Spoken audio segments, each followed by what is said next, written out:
Hi, I'm Larry Puckett, the DCC Guy. Today we're going to tackle a new project here on the Piedmont Southern, and that is building a pull-out workstation for your train crews. Something that is substantial, that will hold together, and will give them a place where they can lay down their throttles, their car cards, any paperwork they might have when they need to do some work on the model railroad. In my case, I use it primarily, though, for my yard crews because they have paperwork they need to fill out, so it gives them a place to work.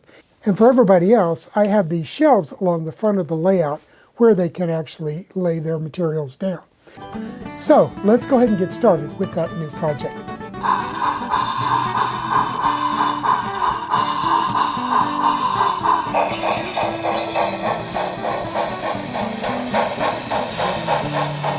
Before we do get started, though, I have a special request of one of you guys, or more than one of you out there if you're interested, and that is I have a locomotive that no longer runs. And the reason that it won't run is because of this little guy right here. It's about a ½ an inch in diameter. It's a spur gear. And this is the gear that goes on the main driver axle for that locomotive. And it has a split that runs from the axle shaft all the way out to the edge of the gear itself. And it splits one of the teeth there. And that's a real problem because every revolution of the drivers, it skips a beat and the locomotive jerks. And the reason I think that is because of the opening, the split here. It splits part of the tooth off, leaves a little gap, and allows the gears to slip every revolution of the drivers. And you know, you can't have something like that. It just doesn't run right. It jerks all over the track. Now, unfortunately, the company that made the locomotive doesn't make this gear any longer. And I can't find anything similar. So what I've done is I downloaded a program I think called Fusion 360 for designing 3D models of things like this that you can then take and combine with a 3D printer and print one of these out. Unfortunately, I don't have a 3D printer, and I don't know anybody that does around me, or at least that I've been able to find so far. So what I would like is, among the 31,000 of you out there that are subscribed to the channel, if there's at least one of you that has a 3D printer and would be willing to talk to me about making one of these for me, I would love to hear from you. Put it in the comments. Let me know. I'll give you some information about it, a place where you can contact me. And we'll talk about how we can go about replacing this broken spur gear for my locomotive and see if we can get that thing running again. Okay, let's go ahead and move on and take a look at building and installing a pull-out workstation like I use here on the Piedmont Southern. Okay, so let's take a look at what I'm talking about as far as a pull-out workstation. Now right here is Monroe Yard. You can see it's the main yard here on the Piedmont Southern. And this is the shelf that I've showed you how to build in the past. It makes a great place for just laying things like throttles. It's a good place to set up car card boxes, things of that nature. But what happens when you need to lay out paperwork, schedules, and to fill out paperwork? Well, what I've got here is right here. You can see it pulls out just like a drawer on a desk.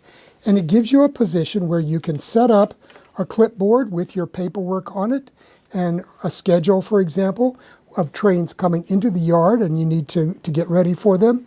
It gives you a place where you've got paperwork. I've got bad order cards. I've got empty car requests.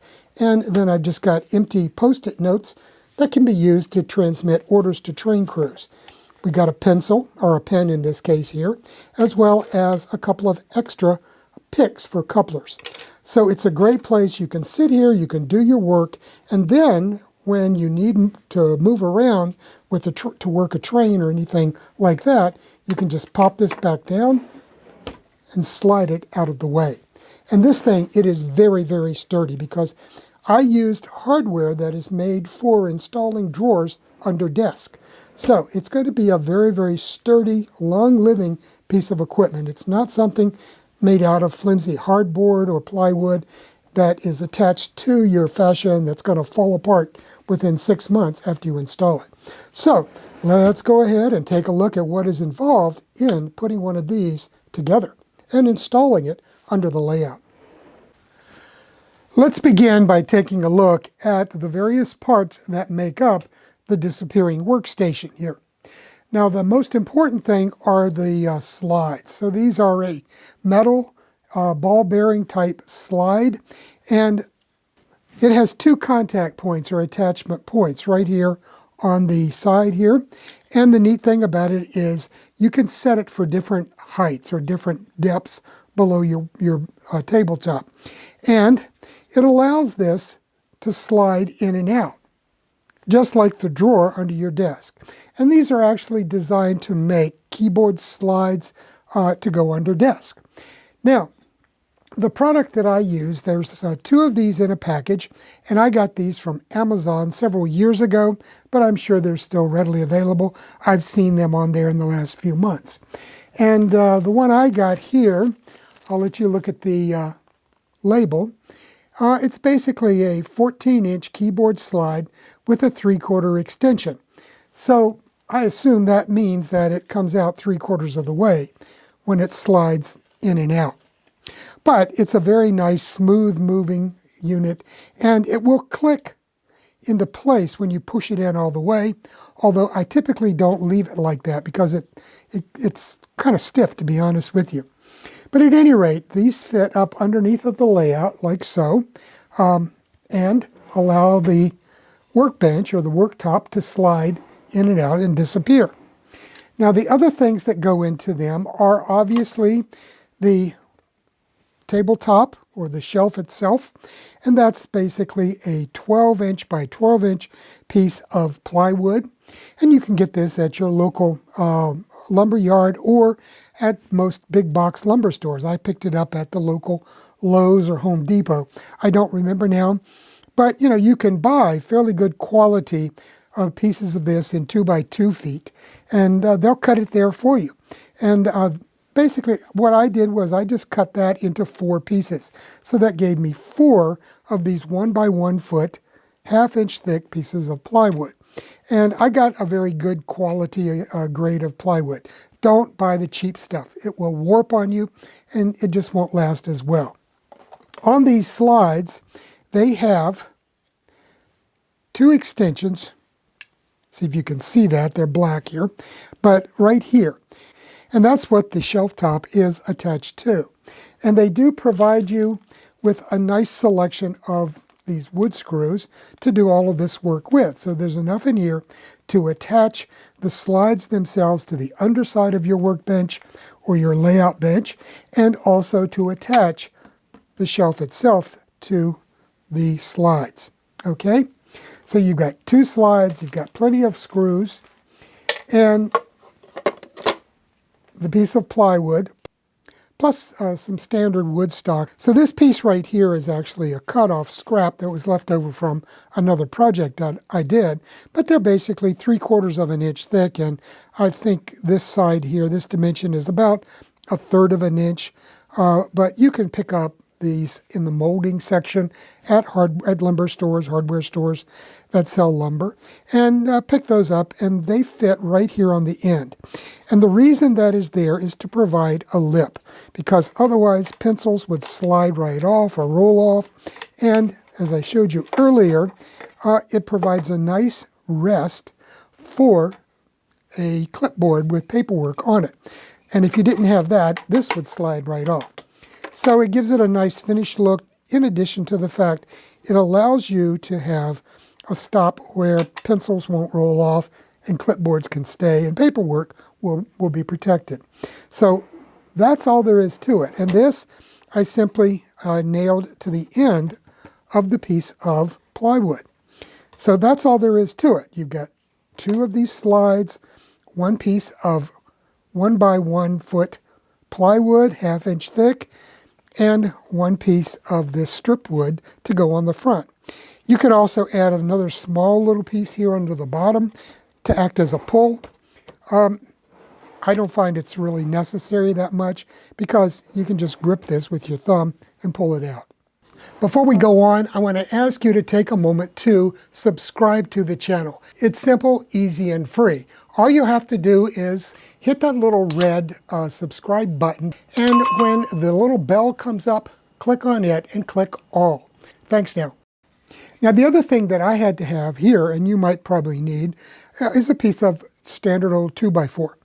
And the reason for that is because the fascia causes the bottom of this shelf to be much, much lower, about 3.5 inches lower, than the bottom of the top of the benchwork.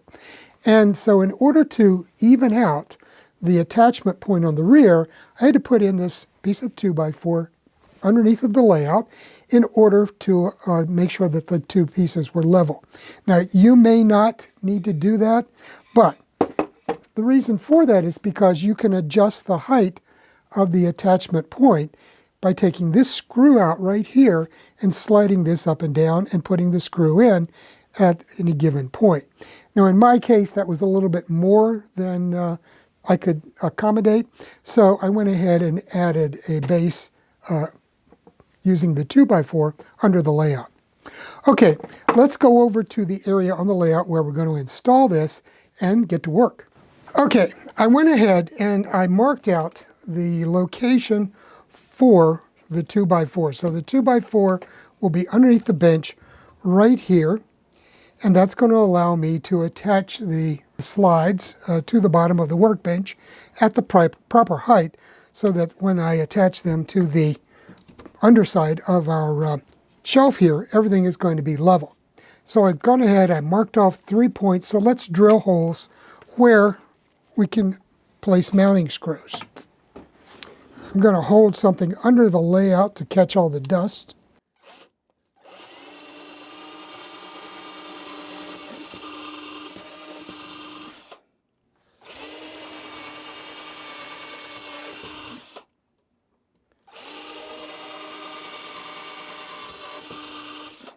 Now you can probably see from the pattern here that I had to remove a section of rail to do this because I didn't follow my own advice and actually make all of my measurements and provisions for installing this in advance.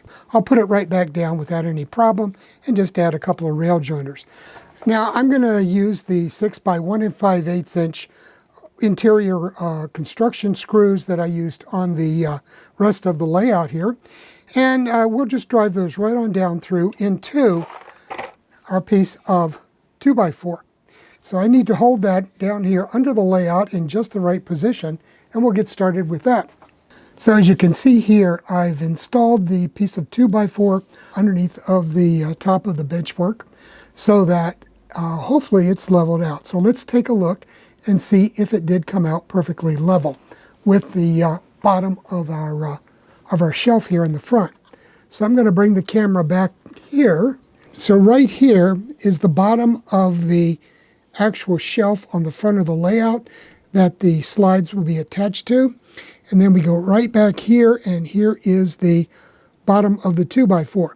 So it's going to be perfectly level when the slide is attached here and here. So let me go ahead and get the slide out, and we'll give that a test fit.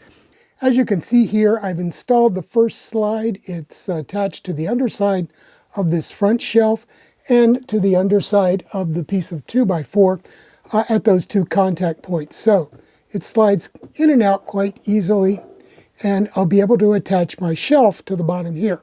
So the next thing to do is bring that over, do some test fits, and then we can add the second slide. At this point, I've got both of the slides installed and leveled out. So the next thing, let's see how the piece of plywood goes in. And for that, I'm going to pull these out just a little bit, and we'll get back some, and slide in the plywood.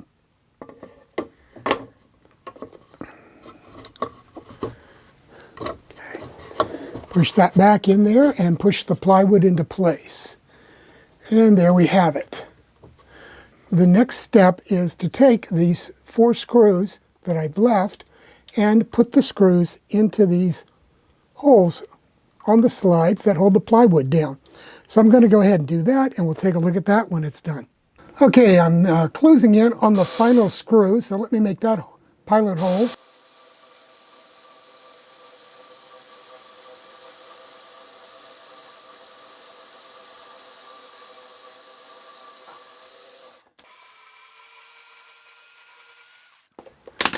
And pull that out, and we'll put in the last screw.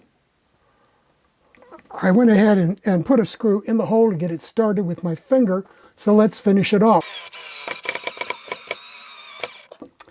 Okay, so that's it.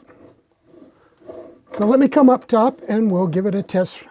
We've got a nice slide here, so the next thing I need to do is just take some brads and or some small nails and pop this on the front. So let me go ahead and get that done. I've got most of the brads already set, so let me go ahead and set this one.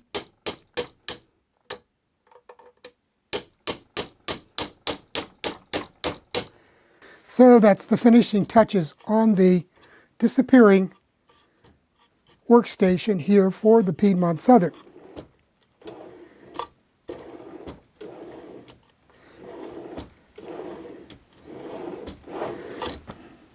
So that's all there is to it.